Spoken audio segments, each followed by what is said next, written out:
Hey, how you doing? Nice to meet you. My name is Darin Elkins. We haven't met yet, but I hope to meet you soon. I'm a veteran, 27 years Army. I was a physical therapy NCO, and I'm out here at White Sands, New Mexico, at the 35th annual Baton Death March. I started a podcast and a YouTube channel for veterans to tell their story. Any story, doesn't matter how long you served, doesn't matter what branch. Just want to hear your story, talk to you, and get to know you. Uh, I would appreciate it if you subscribe, like it, share it, tell your friends. If you got a story you want to share, hit me up. I look forward to talking with you. Okay. Um, but again, thanks for taking the time and No, sitting thanks down for with me asking. and talking. Just about life in uniform, life after you get out of uniform, and some of those hurdles and challenges that we all experience. Um, I We met in 2007 as professional fillers with the 86 Combat Support Hospital Task Force Missoula. So you were ICU nurse, right? Yep, You were yep. ICU nurse, ICU, and ICU. Myself and Scott. Scott and I were on the yeah, we were yeah, just on opposite and shifts because you know, yeah, it was busy. because we had yeah, And because both so and we both had the same rank, so he had to do one shift and I would do the other, and so yeah, on. so I mean, it's just and here we are, like, man, almost, it sounds crazy, but almost 20 years later, right? I mean, it's No, 2024. you're hurting We're me with that, man. 17 years ago. 17 years I know ago, and we're it's still friends, right? I mean, it's crazy. So, crazy, man. It's crazy. um, Retired. What was it? I think it's shit. Look up on the wall. Uh,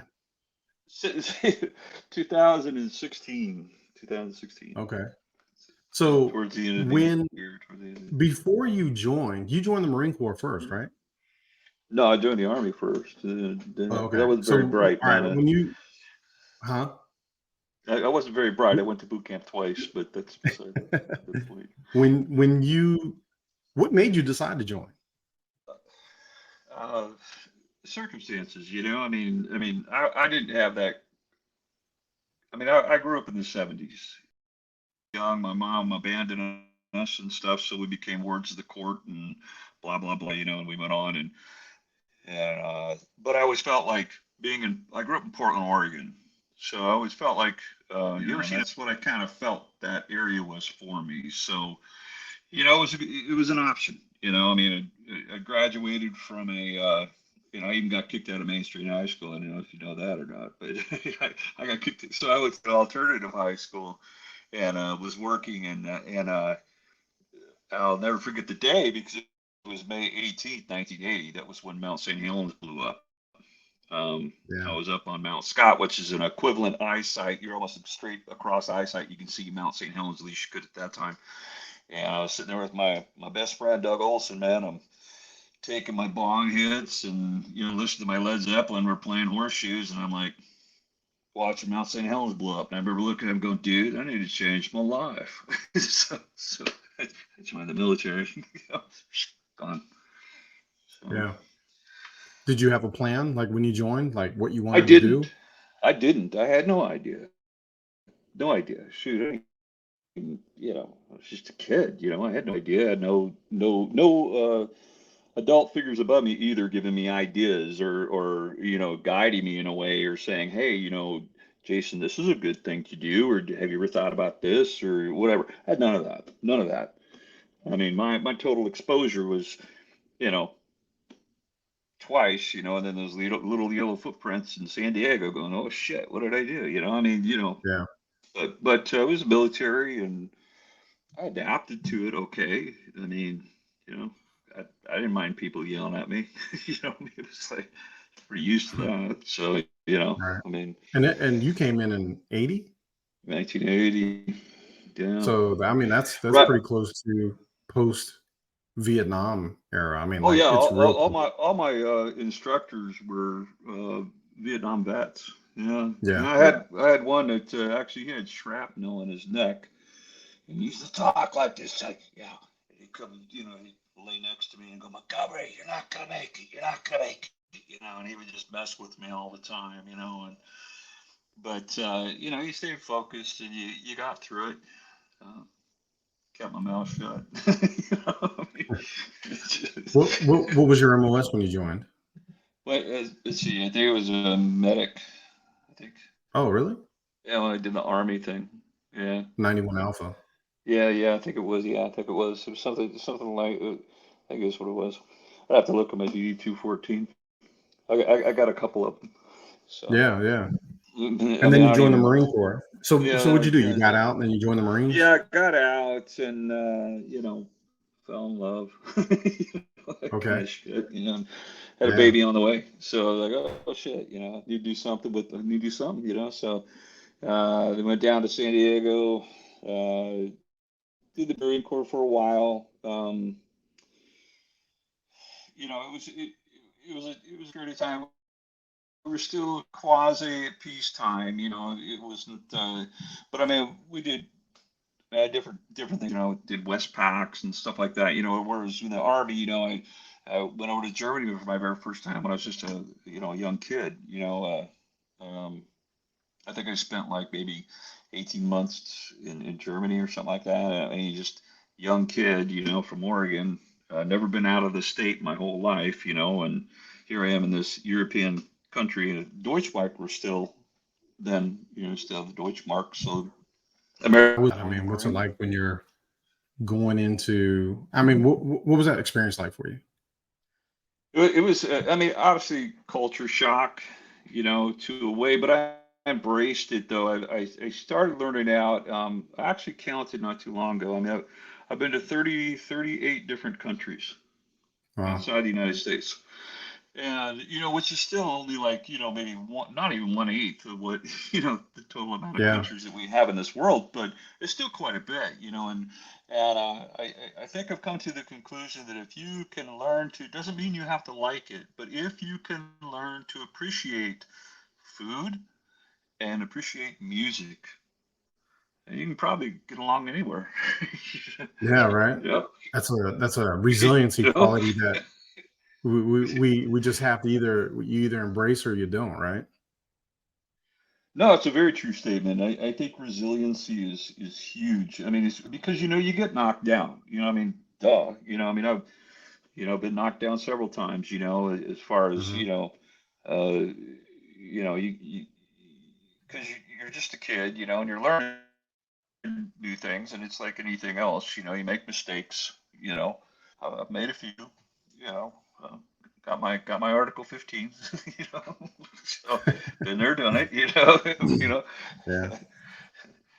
But then you learn from it, don't you? And then you try to grow from it, and I was I just say blessed, that I was able to continue on. I was physically able to, mentally able to do things. I mean, I didn't even realize that, I mean, college wasn't even an option for me. I didn't even think that I could go to college. It wasn't smart enough, it wasn't anything like that, but I was in the Marine Corps and I was stationed in Spokane, Washington, of all places. I was working at the map station, and um, I started taking some college courses. I took psychology and sociology. Psychology came in easy to me because I was like, man, I know a lot of those dudes. I know people who do Yeah. that, So I mean, I got family members that got that problem.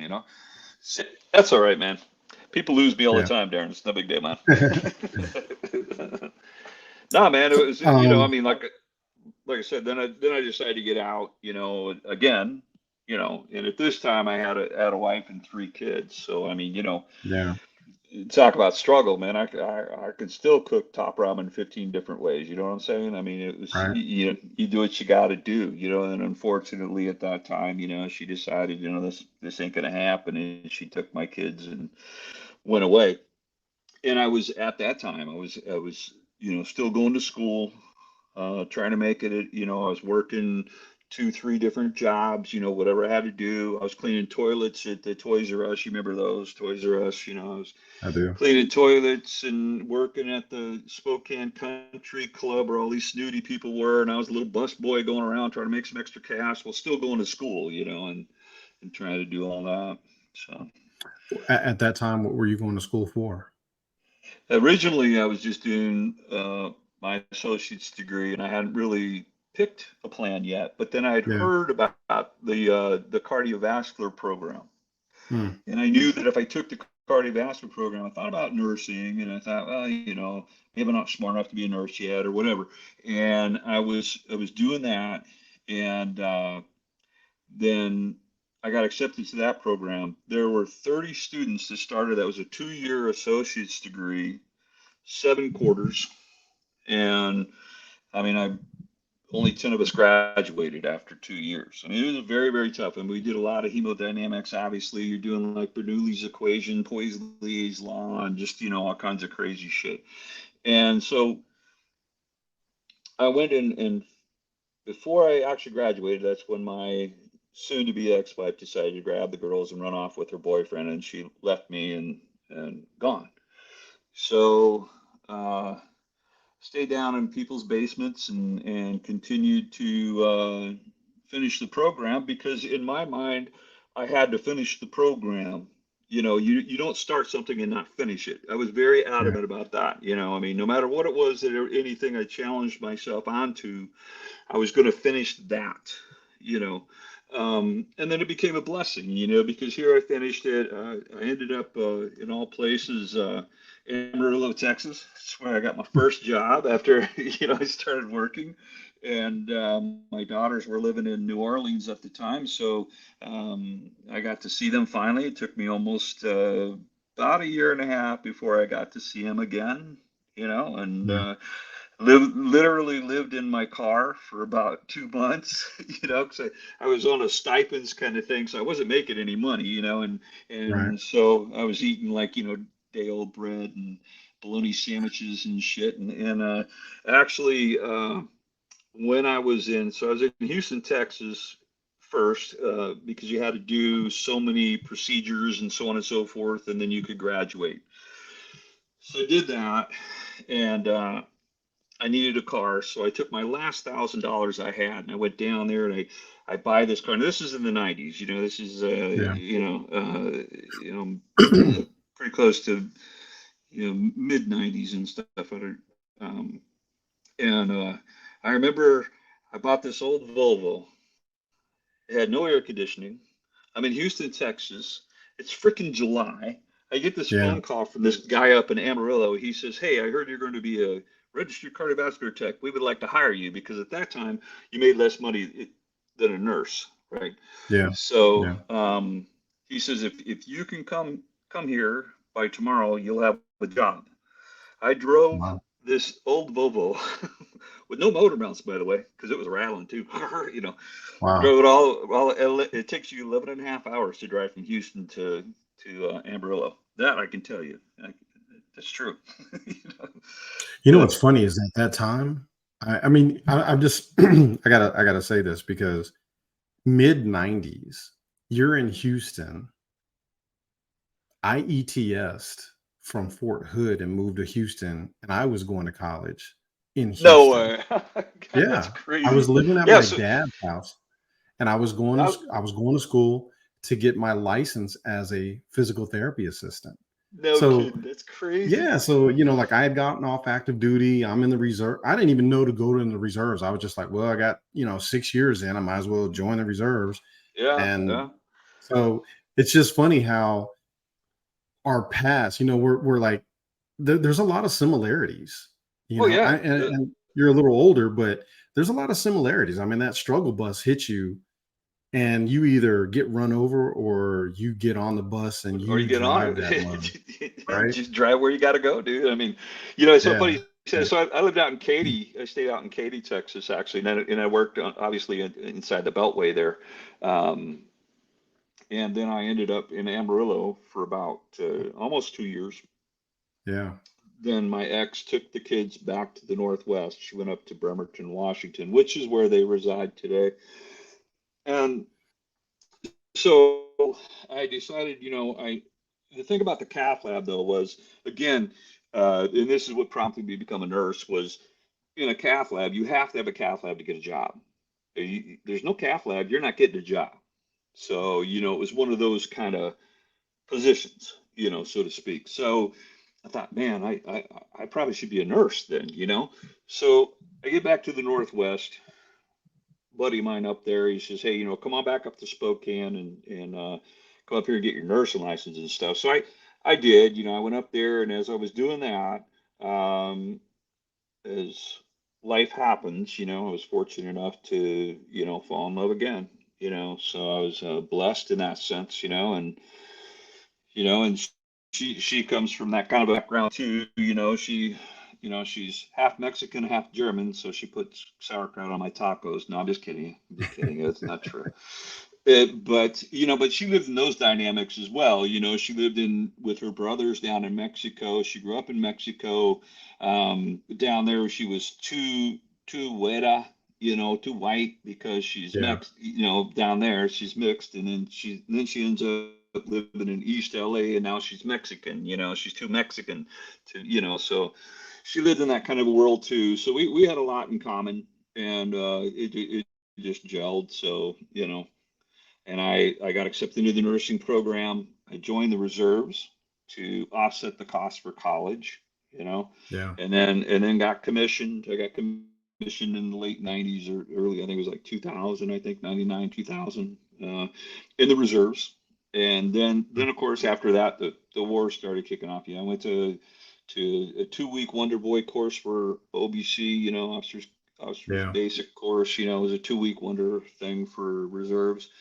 Came back down here to San Antonio, and then as I got back, they said, "Oh, we're getting mobbed," So they did this huge thing. It was big, huge cache. It was over there at Fort Lewis, and just a big cluster, and it was a huge cluster, you know. Yeah. And so and then we got piecemealed. They started piecemealing. Oh, you're an ICU nurse. Oh, we're going to put you these guys, and you're going to go, and you're going to go, and so that all Your first happened. introduction into like Profis, right?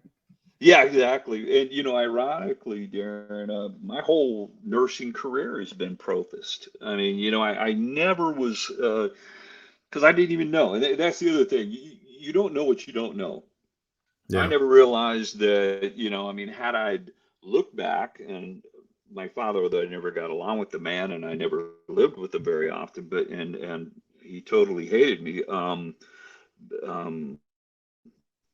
he was actually a disabled vet, and I could have applied to, say, a West Point or something like that, when I was younger. But Yeah. again, I had nobody above me, no father figures to say, "Hey, kid, this is not a Yeah. bad avenue," or "What about this?" So pretty much it was trial and error, and I was Sure. fortunate enough and blessed enough to continue on. So then, I mean, I came back from that time.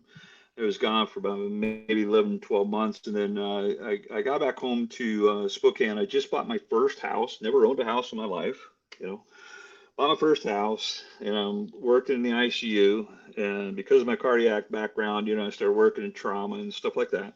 So I was doing that. And then I mentioned to my wife, I said, I, I think I should probably go back active duty, kind of finish this out, and she goes, you know, if that's what you want to do, we'll do it, so after a little bit of heartache, because again, I felt like I was abandoning my children, and I hadn't seen them grow up anyways, but made the choice, well, but it was the right choice. I know it was the right choice. And they sent me to Landstuhl, Germany, and that's where I met Jason Harrington. I mean, I ended up in Landstuhl, 2004, 2005, I think, right around when they were just inundated with patients, Now, I had done trauma before, but I had never seen patients where they got an ICP monitor, they're double amputee, they got bullet wounds, they got crush injuries, and oh, by the way, they're, burned 35% or 40%. You know what I mean? And Right. that's one Yeah. patient. And that's one patient. And, Yeah. and you're just like, oh my God, So did that. Because of my cardiac background too, it was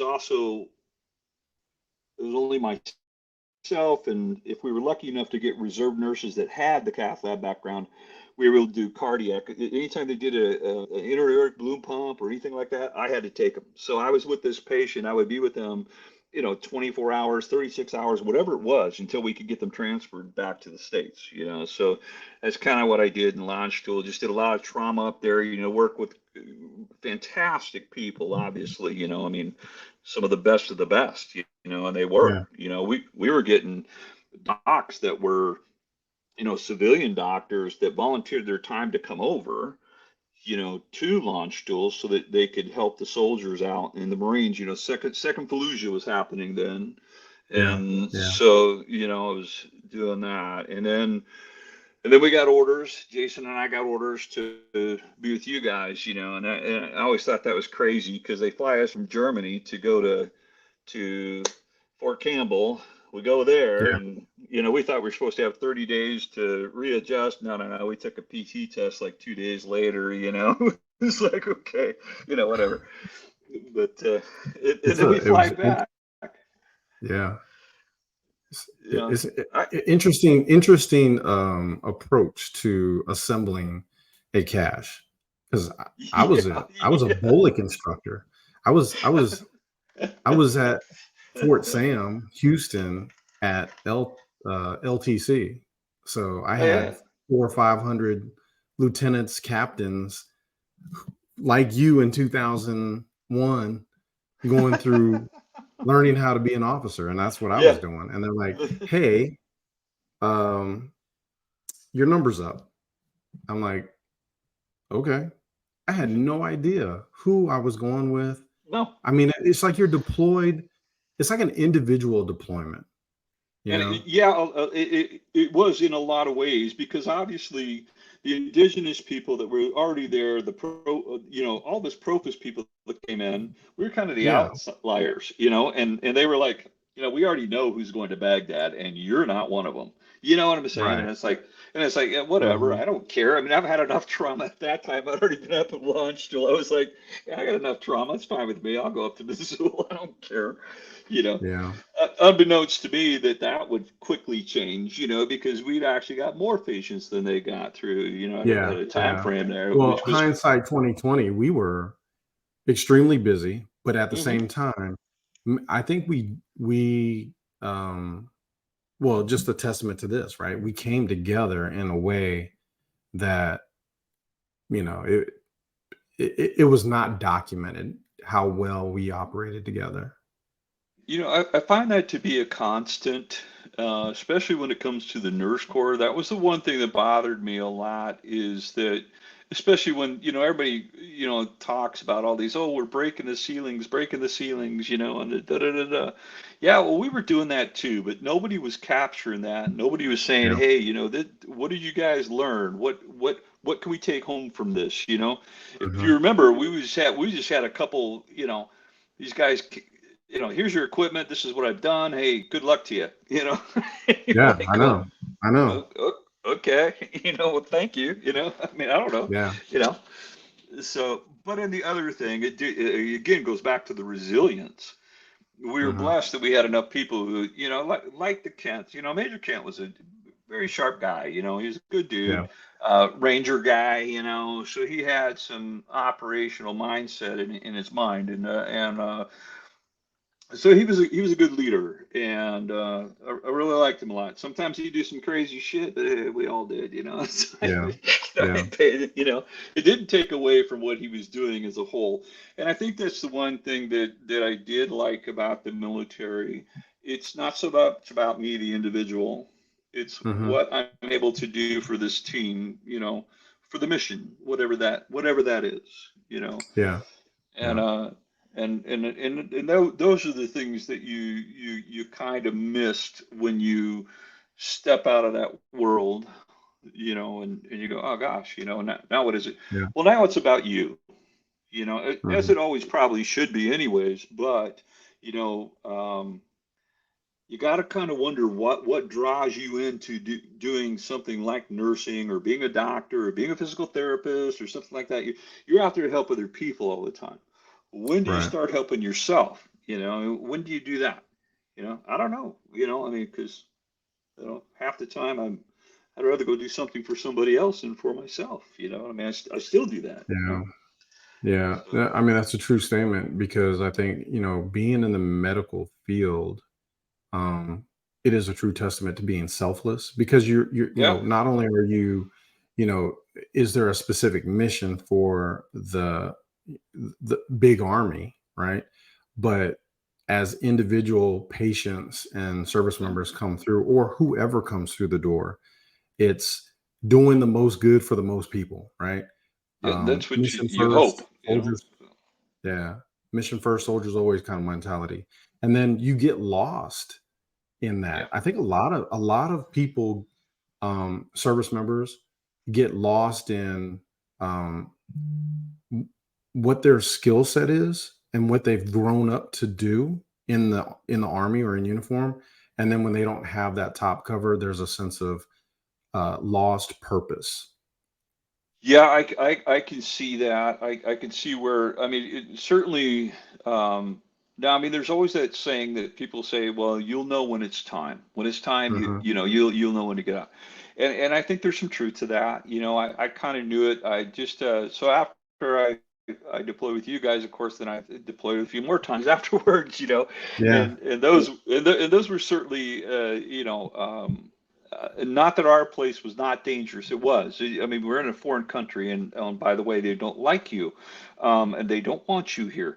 But you know, I was actually came back from Germany, and I got sent to Fort Hood, and then they sent me down to the captain's career course because I was getting ready to pick up pin on major or whatever. So. They said, "Oh, well, you're going to have orders again." And then I ended up going to Afghanistan, and I ended up down there. Came into Bagram. There were 17 ICU nurses initially supposed to be doing these medevac missions. Out of the 17, only 6 of us flew, and that's because they started, Bastion and all these other places. The colonels were starting to make drug deals. Oh, I got 3 ICU nurses. I'll just pull them off of this mission and give them to you. Or whatever it was.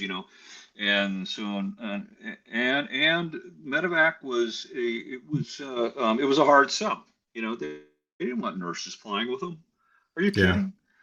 Yeah. These guys and gals are like, why are you here? I mean, I've been doing this for already. Yeah. I don't need you. I don't need you. But, but, uh, it was because of the missions in the past because they started collecting data about everything's evolution wise. Now we started getting the joint trauma systems into the mix. Joint trauma systems Yeah. started to develop 2005, 2006, and then along about like 2010. And so they had a lot of data, and so they were able to show that there was a guard unit or reserve unit from California, and their patient care just went way up through the roof on transports. And when they come to find out that these guys were not only flight medics, I mean, it transfers over, I mean, especially medical, obviously, I mean, I think most nurses, had I stayed back in like Spokane, Washington or whatever, I don't think I would have ever learned as much as I did, as I did in the military, being in especially trauma, when you went out, especially being in the back of the medevac, and so on and so forth. I mean, those were. It was not only. I mean, you got to a point where you just, anytime you got a 9 line, I mean, we lived in the hangar. I mean, you had your own washers and dryers in there. You had your gym there. Bathrooms and showers were there. Um, you never left that hangar. You Yeah. except to go fly. And that was it. Yeah. And so and that was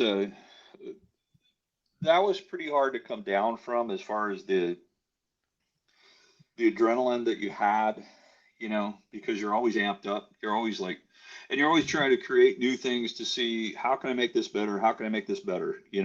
What do I Yeah. need to do to get better? What do I need to do to help my medic get better? you know. Yeah. I mean, Yeah. because my goal was, the way I saw it, and that's why they ingratiated me to their community, because I had learned so much about ventilators and, different types of patients and transfers and so on and so forth. So my goal was to train my medics to troubleshoot ventilators, So I would take, Yeah. and those little bastards make me study too, because they'd ask me some great freaking questions, man, and I'd have to go back and go, oh my god, I need to bone up, on, being able to do calculations and being able to do, you know, um, guesstimates and drip rates and so on and so forth, So Yeah.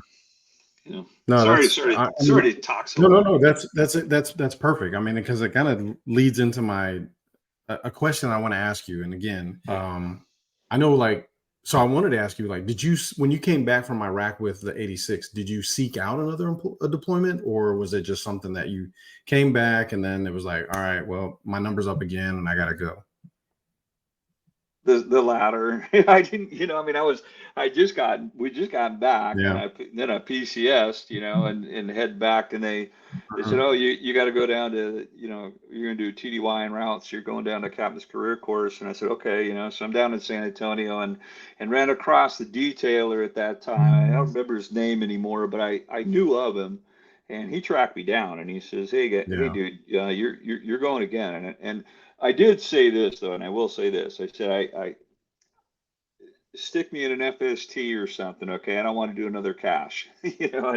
I just Yeah. don't, Mhm. because to me at that time, it was like, and it was that way, with 86, I think was pretty apparent, was, and it was that way when I was in the reserve cash too. It was like, if there wasn't no trauma, there was drama, and it Yeah. was like, Mhm. and that wasn't my cup of tea. I wanted to be there to do the mission. Whatever the mission No, was, let's do I, that. I I totally understand, and to try to find out what your mission is was it was difficult. The reason why I asked that is because I know, like, when I came back, you get it doesn't take long for you to get conditioned to a certain environment, and so it's kind of like you're looking for that same It's similar. Because that I was looking for another high, man. deployment. I was looking for, like, I It, could do this better with somebody else. I could do it right, better, right. right? Yeah, Because yeah, exactly. achievement is our goal. That was 86, Yeah, that motto, was and their it was mantra. just, It was their and mantra.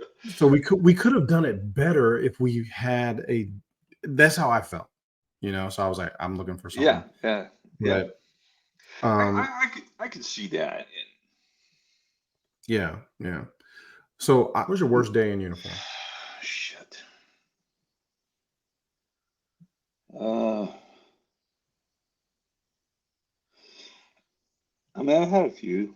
Um, But probably the most telling to me for myself, that was telling me I needed to do a change, was I came back from my second deployment in Afghanistan, because I went back and did the medevac mission again. I have over 600 and I don't know 684 combat hours in the back of a Black Hawk. I mean, which is unreal. I mean, I'm a nurse. I mean, there's a lot of medics doing that many hours. But came back and they sent me back to the burn unit, and I'm like thinking, oh my god, I don't want to work in the burn unit, man. I mean, I've Yeah, had enough yeah, trauma. I think I'm tapped out. So I remember, I you know, and Scott Phillips was the OIC of the burn unit at the time, and and I talked to Scotty, offline and stuff. I said, dude, I'm just not feeling it.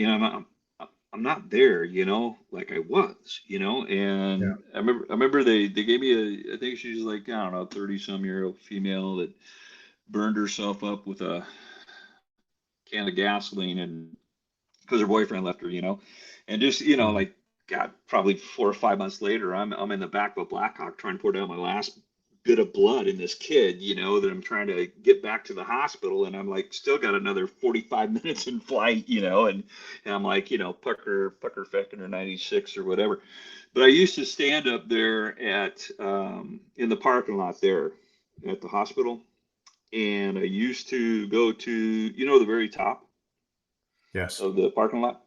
I used to stand Mhm. on the edge there, Darin, and I used to literally, I would stand up on the top of that. fucking thing, that wall. I'm not lying to you.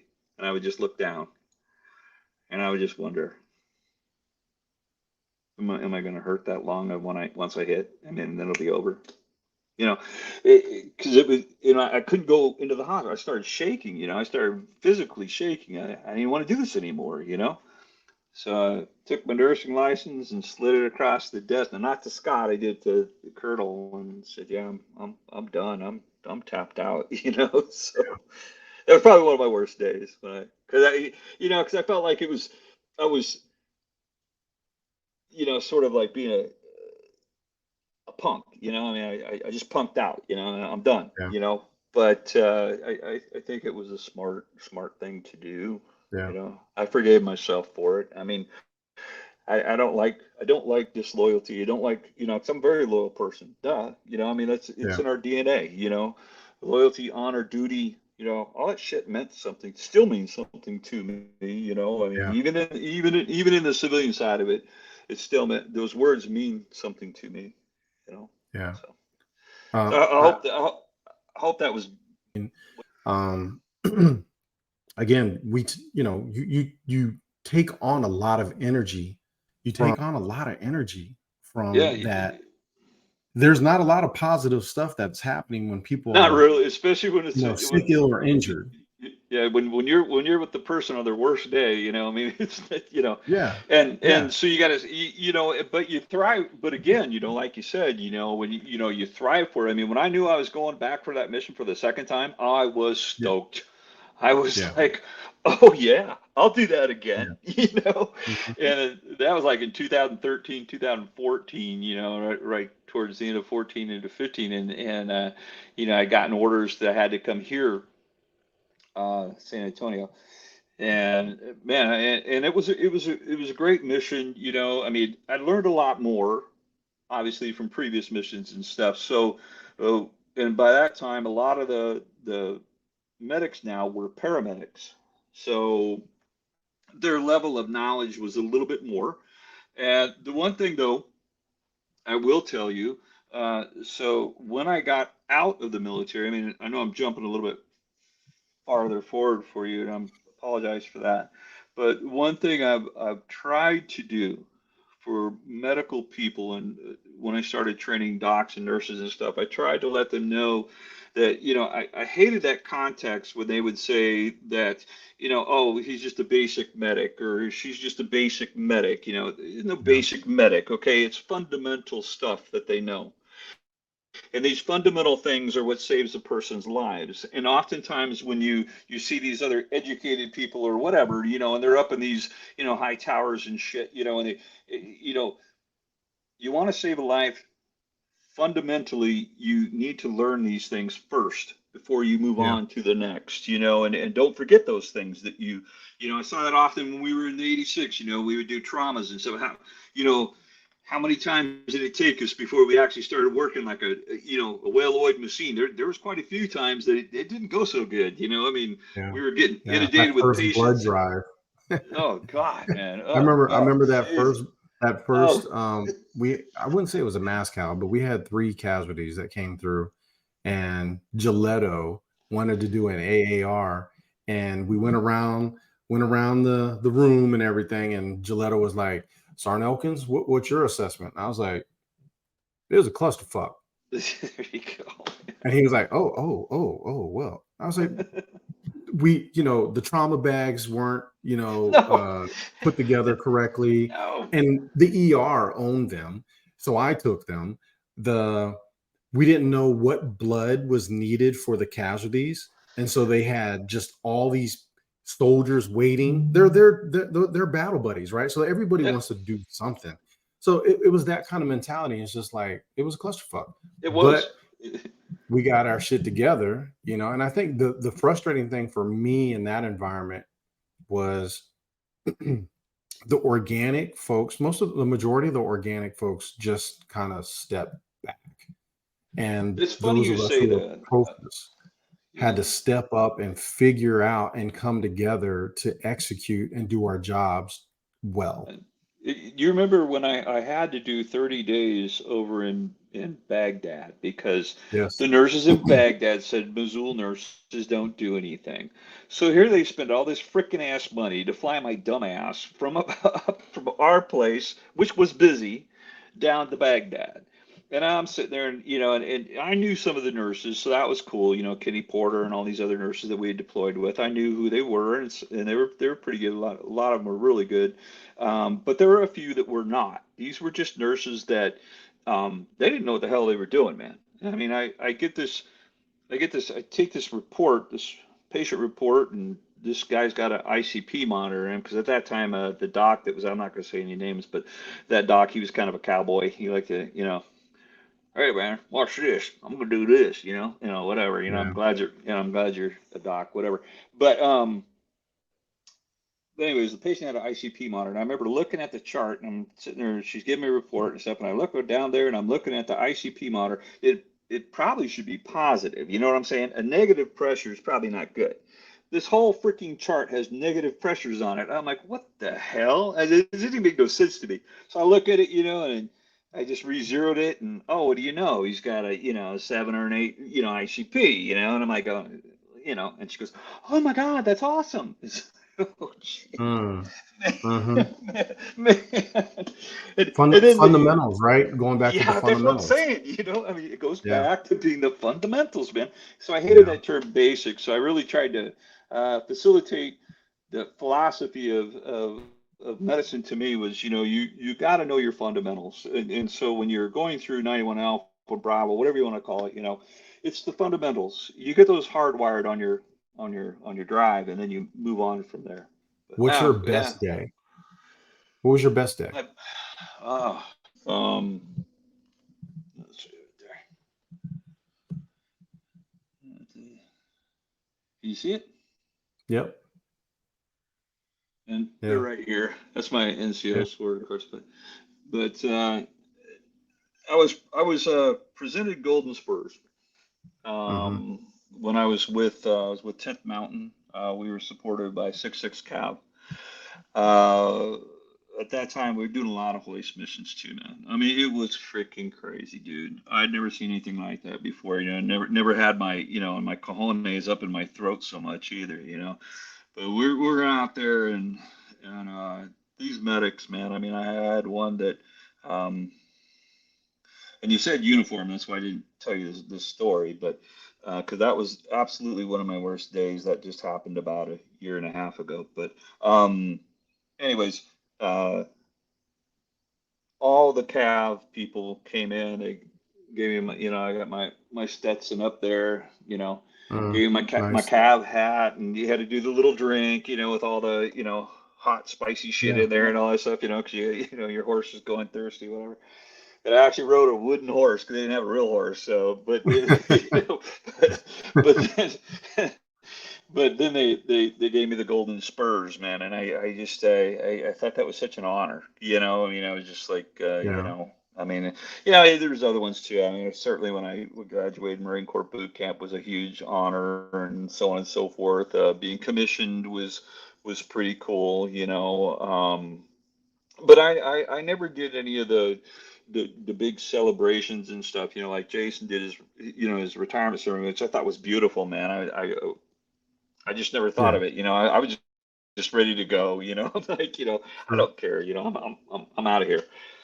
And but by the grace of God and good people, when I retired, I think I was retired for maybe 7 months when I had another job. And I Yeah. started in the working over with TCMC, Tactical Combat Medical Care, which is all, by the way, they're all PAs. There are no nurses there. So I was a civilian Hmm. nurse, and I started working there because we were starting the ERST training, which is your Expeditionary Resuscitated Surgical Teams. This is when Nada West was the general.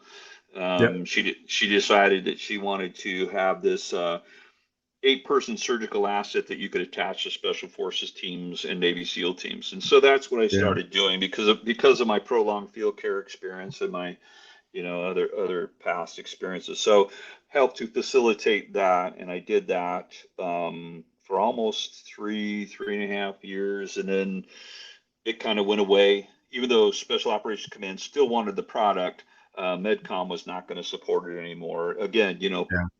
people in the glass houses up there deciding whatever. And so then Stark training became a thing. And the Stark program was created by another general, and then Colonel Tyson Becker, who's a fantastic trauma surgeon. He was sort of tasked with it, and he would come out and watch us do these ERS trainings. And he said, "Hey, can you guys do that for an FST?" But now they're called FRSDs. And I say, "Yeah, I Hmm. think it's only two more people because we'd split them 10 and 10, So so I we remember did you did that. talking to me about that. I remember Yeah, that. yeah. You would go out to bullets and stuff. Yeah, I Oh yeah, remember that. yeah, yeah, yeah, yeah. Mhm. Great training, great training. It was really good. Unfortunately, it was not uh, but we didn't have a lot of rules either. Which was the nice thing. That's what I liked about TCMC as well. Is if there was something new that came up, because you're working with a lot of professionals, and one thing you don't want to do is if something new comes out, new type of training, new type of equipment that's for the the soldier and stuff, you want to learn about it. So we would do that, and we get exposed to a lot of new things, and we could implement them without having to go to a board, and by the time you Yeah. actually get the product, Hmm. it's like 3 or 4 years outdated, Yeah, you can and operationalize it really quickly. yeah, and I think that's what they're lacking now, unfortunately. I mean, I Well, thought we're it not was at war, a so exactly, and as you well know, unfortunately, if you want to look at the big pie of things, you know, medical's a very, very small sliver yeah, of the monies that goes out, and yeah, it's really no big deal. It's not, for most military minded people, they don't even think about the medical piece of it until you get a casualty. right. Well, it's now always now reactive. It's now always things reactive. change, Yeah, yeah, and I don't think people realize how involved it is just to get somebody off a battlefield. I mean, that in itself is just, unbelievable. I mean, the yeah, amount of people that you put at risk just to get somebody, the amount of people that yeah. are there that are still exposed, yeah, it was crazy. But anyways, yeah, I think that's probably one of my better Well, days. I appreciate the candidness. I appreciate, you telling your story. There's a lot of similarities, man. I mean, that resonated with me from, you going to school and not really feeling smart enough, and then going back to, college and becoming a nurse. And, those are things that, like, I struggled with, when I was, because I didn't have any mentors. I didn't have anybody say, Exactly. hey, if you do this, do these things well, and then aspire Yeah. to, reach another height. I was just like, I guess I'll join the army Yeah. and Exactly. I'll do this job because I know this a little bit. And that was it. So I admire your resilience, your tenacity, your focus, your determination to not quit, because there's a lot of people that quit, They just do. I actually had a sociology professor when I was telling you I was in the Marine Corps and I took sociology. His name was Chuck Tillman, and I'll never forget this. For whatever reason, it resonated with me. He took this, he got to the chalkboard and he drew this big, huge island, and then he drew another island up above it, and then he drew all these other little islands and stuff. And he says, "This is your island that you're on right now. This is the island you want to go to." And he's pointing up above there, And he says, "All around here, these little islands are islands of comfort." And he says, "And this is the sea, and that's your challenge." He says, "As you go out there," he says, "most people, they'll take off and they're sailing right for that big island, and they get pushed off to an island of comfort and they stay there. And they never make it out to that big island, the islands they want to succeed to, So for whatever reason, it just made sense to me. And I was just yeah, like, oh, yeah. wow, I mean, know, it's like, I don't want to be on an island of comfort, man. I just, You just and that's the thing about, mentorship. You never know whose life you're going to change or who will change the trajectory of your life, right? Well, case in point, you remember uh, Jeremy Graham? Jeremy Graham. Yeah. Hmm. Yeah. So we're up there in Missoula. You know, we just finished a mass call or something. You know, we were just cleaning up and just shooting the shit and stuff. And he goes, Monty Surrey. I think I'd like to be a nurse, but I think I'm too old. And I looked at him and I can't remember what his age was. I think it was like, um, I think he was like in his late 20s, early Yeah. 30s. And I asked him, I says, well, Jeremy, let me ask you a question, kid. I said, how long do you think right now it's going to take you to get your nursing degree? He goes, oh, I don't know, sir. I don't have any college. I got a little bit, maybe 5 years from now. And I said, well, okay. So in 5 years, you can have this degree. He said, yeah, about 5 years. I said, okay. How old are you going to be? He said, well, I'll be like 32, 33. Okay. How old are you going to be in 5 years anyways, Jeremy? Yeah. Right. And believe it or not, that resonated with him. So here I am. I think I came back from my second deployment, first deployment, Afghanistan. I can't remember which. But anyways, I'm over here. I get this text mail from him, and he says, "Dear sir," he says, "I don't know if you remember me or not. I'm Jeremy Graham. I'm now in nursing school and I'm getting ready to graduate. I would really like to, take you to lunch or something." So I thought it was pretty freaking cool. So That is awesome. I you mean, just just that never one conversation changed the that one trajectory of your conversation, life. dude. And he Yeah. tells me to this day, he goes, "My wife loves you so much." I said, "I'll bet she does." You Yeah. know. Yeah, and good, Well, good, good kid. You know. yeah, no, that's awesome. Thanks for sharing that too. I think it's amazing. There's a lot of those stories and experiences that, Well, but it, there's, it's but when, if it's just that one experience, that one soldier, that one patient, that one, it just kind of like, it makes it all worth it, you It know? does, doesn't it? Here's the irony sometimes. If you actually look back at it, and I'm doing this off the cuff with you as well. I was never thinking about this, but it just made me think of this. Think about the fact of where I came from, dude. Where I came from, what I, Mhm. and what I accomplished. Not that I'm beating my chest or any shit like that. But what I'm saying is that I didn't even have a mother and father. And when I saw you taking care of your dad, and I see how you love your mom. I love that, man. I'm so envious of that, because I never got that chance. Both my parents are actually, both of them are physically dead now. But I mean, even when I was younger, I never got that chance, And I know you had struggles with your dad too, but you found forgiveness. And, and you guys had a great relationship because I was fortunate enough to be with you guys a couple times and have some beers with your Yeah. dad, He drank with me because I was a former Marine, I know. But, Cool. um, Hoorah. right, he had to do that. But so and that's a beautiful thing. But what I'm getting at is that you don't know who would be your teacher. You know what I'm saying? Yeah.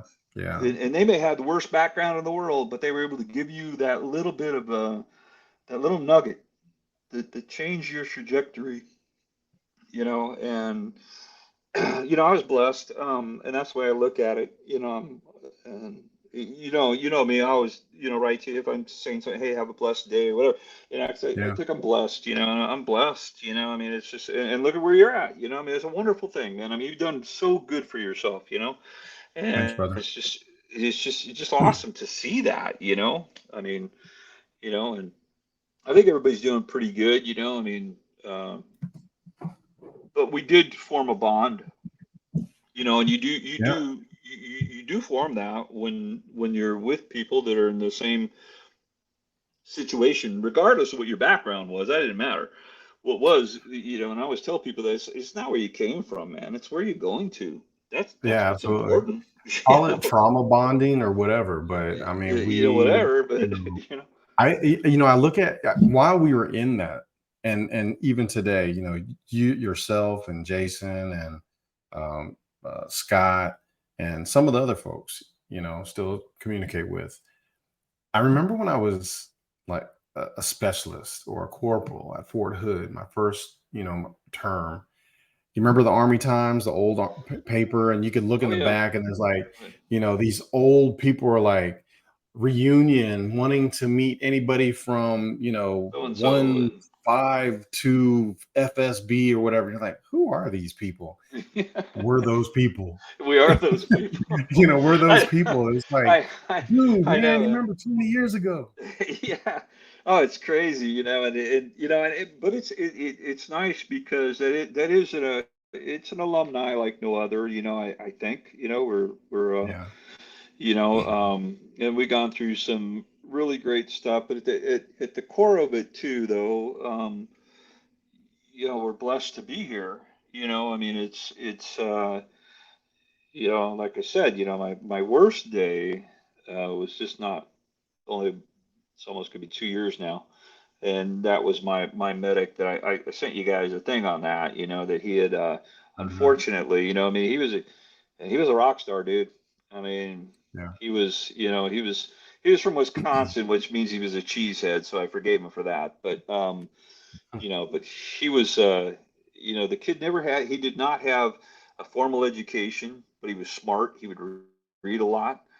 I mean, shit. Even when we were down, we were doing these hoist missions, and this is the kid that fearless man. We'd hoist him like 100 feet down into a firefight, dude, and he would be, Mhm. grabbing his stuff, and he'd go down, his little embedder on, and he'd run in there and get the guy packaged up, and then we lift him back up, and he would do this time and time and time and time again, and he had a distinguished flying cross. I mean, that's like a silver star, and the Yeah. aviation side in comparison, it's a silver star. Yeah. He had like 4 or 5 air medals. 3 of them I think were for valor, and I mean, just but then when he couldn't do it anymore, and so they forced him out, and he retired, and unfortunately, chased the dragon. I mean, he liked that excitement, because he missed that, Yeah. and it cost him his life, and he's not with us anymore. And that kid, he was my hero. He was the one that I looked at that said, you know what, this is what a flight medic should be, Yeah. like this guy. I mean, and like I said, he had no degrees or anything like that. Very humble, Yeah. quiet guy, you know. But yeah, he was. That one hurt. That one hit me hard. And I've lost others too, and you have too. I mean, I lost others Yeah. but that one probably hit me the heaviest. Because he was Sure. because he was so freaking smart, and he was just awesome. And you're thinking, oh my God, why, Yeah. why, The potential. Yeah. you know? Well, hey man, I appreciate the time. I really do. Sure. And it thanks for sharing why you came in. Thanks for sharing your story, and Thanks for letting me. I mean, I don't talk to people that often, man. So, well, this is a safe place. Okay, whatever. Um, this is a safe place for you. But Yeah. no, thank you. You have demonstrated the reason why I wanted to do this is because a lot of our brothers and sisters haven't found their purpose when they get out, and they struggle. And I think that for me and my perspective and the things that I've done in the latter years of my career is focused on purpose, finding Yeah. your purpose. And And and the nice thing about it, and I didn't mean to cut you off, but the nice thing about it, that I think for those that are stumbling through it, but you already retired from the military, that's a wonderful cushion to have, because now you can make choices. Sometimes you either have to go A or B, but yeah, yeah, being retired a little bit, you can kind of kick back a little bit and take a breath. Now that doesn't mean you're not going to make mistakes. Hell, I made a big faux pas when I first got out, man. I'm out there, I'm trying to do an interview here. You're recording this, so I don't, but I tried to get a job at the VA in the ER, right? And I'm walking yeah, in and I'm like, fuck, man, I know what trauma is, you know what I mean? And it's the right, VA, for Christ's sakes, man. And I just flubbed up that whole interview. You know, on paper they liked what they saw, but Yeah. then when they Yeah. met me, it was like, you know, no. You know, so I was like, you know, that hurt. You know, it's like, Dude, ouch. You know, I got an interview story too. I'm telling you, oh yeah, it's just yeah. I mean, you have a certain mindset, you got a skill set, how you operate, how you execute, and you it doesn't always transfer. It doesn't always no, translate, no, it right? And so doesn't. you gotta learn how to like navigate that new environment. So I get it. I get it. You know, because I was disappointed because when I retired, and you had mentioned it, you know, with the start program or the starts Yep. program, right? Some leader says, "Hey, this is a great idea," and then a new leader comes in and they're like, "Hey, that's not my priority. We're going to get rid of that." You Yep. know, I Yep. was working performance triad OTSG, and they're like, "Yeah, you're going to retire, and we're going to bring you back, and we're going to make this." Yeah, it didn't happen. You know, I'm like, so not that I was counting on it, but I was like, I was very hopeful. Like, oh, Yeah. I Yeah. can continue doing what I'm passionate about doing, and I can continue doing it for the people that I'm passionate about doing it for. And And it didn't that's a happen. great transition too. You know, that I think was therapy in itself for me to Hmm. come back as a civilian and be able to train some of these future docs, nurses, medics, you know, in the environment that I was that I had learned from, Hmm. and it was nice to, you know, to be appreciated in that sense. I mean, I wasn't looking at it for that, but I mean, you felt it, you know, and you knew, you know, because you know, I was taking these docs, nurses that lived in the brick and mortar most of their career. They had never been Yeah. out downrange or nothing, you know, Yeah. and now they are, you know, and now they're going to be expected a lot out of them, you know, and so and I mean that just recently happened too. I had a matter of fact tonight. This is how dedicated I am. I have a buddy of mine. He's a nurse practitioner, high speed kid. He's been on SOCOM missions and stuff like that. He was out at Fort Bragg most of his career. But anyways, he's out here. He is getting ready to retire, and they're deploying him again. Mm. So he's getting ready to push forward. Um, he got his medics that are going to go with him, and he's been trying to train them on his own. You know, God bless him for that, right? I mean, Yeah. tough, you know, because he's still got to do his job too, you know. Yeah. And unfortunately, you know, no financial support whatsoever. So I had two old aid bags that I've had for since I've been doing TCMC and shit. You know, I've collected all kinds of stuff. You know, don't report Hmm. this shit. You know what I'm saying? But you know, I had some. It's acquired. It's It, acquired equipment. I'm It just just saying, happened. you know. But anyways, I gave them all my stuff and to these young Yeah. medics. They've never deployed, Yeah. and they were just like over the moon. But you know, to me, that was like passing the torch. You know what I mean? I mean, I'm not going forward, and these kids they need this, you know. So he texted me 2 days ago. That kid he runs like 100, you know, 180 miles an hour. Just like that's the one thing I will tell you that has been very difficult for me. It hasn't really happened until probably about, I would say, within the last maybe 3 or 4 weeks, maybe a month ago. Um, I started slowing down a little bit in my mind. You know what I mean? Because my mind Hmm. is always fucking racing, like 180 miles an hour, just constantly. You know, I'm always Yeah. got to do something. I always got to, you know, oh well, this is the next. You know, we need to work on this. I need to work on this because we're going to do this because we're going to do this. You know, and so I've finally found a good place. You know, where Hmm. I can just, you know, sort of slow that down a little bit. But that was very challenging for me. How do you feel about that? I'm okay with it, man. I mean, you Yeah. know, I mean, I look at it, you know, when, you know, I told you about my medic that I love so much. That's what I felt like. I felt like, oh my gosh, nobody's ever going to know his stories. And this kid was, I mean, he spent total of 60 months, Darren, all total. He deployed so many times. He Wow. spent 60 months total deployed, and most of that was medevac. I mean, Yeah. 5 years, dude. I mean, that's like back in World War II stuff, man. It's like, Yeah. you know, Yeah. I mean, Yeah. it just unbelievable. And you know, and you're right. It's it's good to get them out there, and because we all did, that saying where they say, you know, some gave all and all gave some, you know, Yeah. and it's true, The other thing I would tell you is that when I respond now when people say, "Oh, thank you for your service," I like to tell them, "Hey, thank you, and thank you, Darren, for being worth it." I'm at you, brother. I You know appreciate what I'm you. saying? Love you. Thank Yeah. you for being worth it, man. I love you too. Yeah. All right, man. We'll go ahead and end it here, but Okay, man. we're just ending the recording. So we got to Okay. schedule time to get together and have a beer. Yeah, yeah, yeah. Sure, dude.